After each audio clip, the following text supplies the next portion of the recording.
Hey, what's up? I'm Rashad. Madison.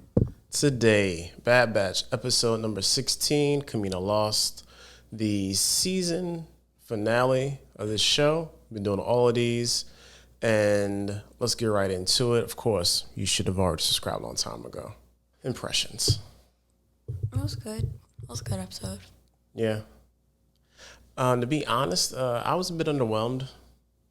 I mean, this was basically the Empire just devastating Kamino, and then them trying to find a way to get out of Kamino, which of course they do. So the stakes of the episode was kind of like lost on me. The real story was if Crosshair was going to stop being a jerk and actually go back to the squad, which he did not. He essentially stays on the platform, and that's it. So we'll see how that really works out. He did save Omega. Yeah, he did save Omegas. There was Less of a jerk moment. Yeah, but he still at the end of the day was about, I'm gonna be part of the Empire. You guys chose wrong, and You hold on to the littlest things. yeah, y'all Like they weren't just shot down. like y'all some trash. But yeah, that's is the entire episode. So I don't.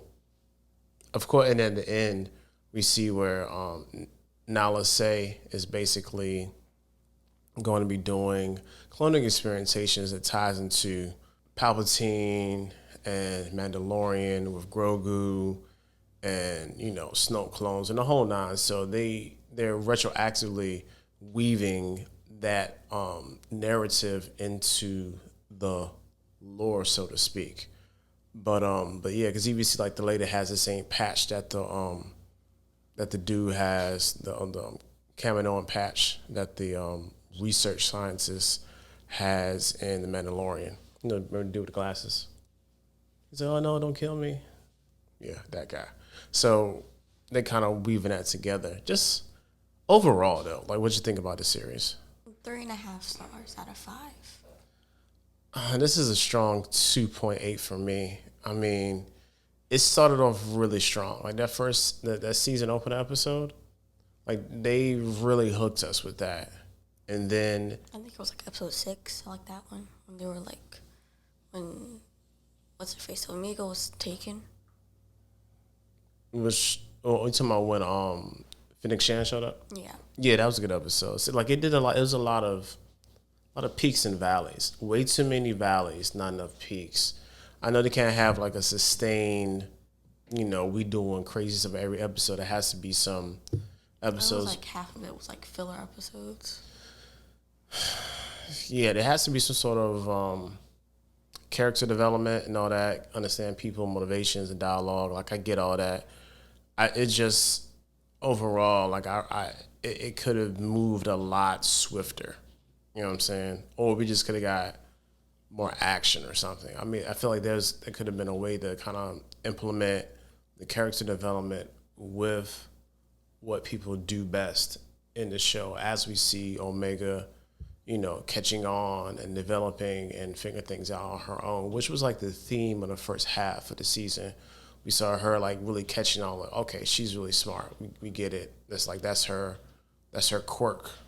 So we kind of left at the second half of the season. It was more about the batch and their relationships with other people. And that's another thing too that I wish that we focus more on was the batch. They focus a lot on, especially the second half, a lot of the ancillary characters inside the universe and how they intermingle with them, but not them themselves. If this was more Crosshair and the batch, having a cat and mouse the entire second half of the season, it would have been really dope, because then we could have actually had more of a conflict, more development with them, and then the last episode it would have hit a little harder, because it would have been I still ain't going with y'all. For me. What do you think? I agree. Yeah. All in all, strong B minus, C plus first season, which is kind of the going great for first seasons for Star Wars animation. Over time they kind of grow up with the audience. Like for me, I thought since we already had the Clone Wars squared away, we wasn't gonna have like this kind of like trickle development when it came to the characters, because we already were familiar with the Clone Wars anyway. So I don't know. Even Rebels first season sucked to me. Like I couldn't get through it. But second season on 2 through 5 were really good though. So we'll see. But that's all we got for. You got anything else? Well, we stop. That's all we got though. And we'll be back next week with What If episode number 2. I think that is What If T'Challa became Star-Lord. So that should be pretty good. Oh yeah, make sure you check out the first What If episode with Captain Carter, and anything else in the whole season recaps of the Bad Batch. Make sure you comment below with your disdain or likes for this season 1 of the Bad Batch for Star Wars, and we'll catch you on the next one.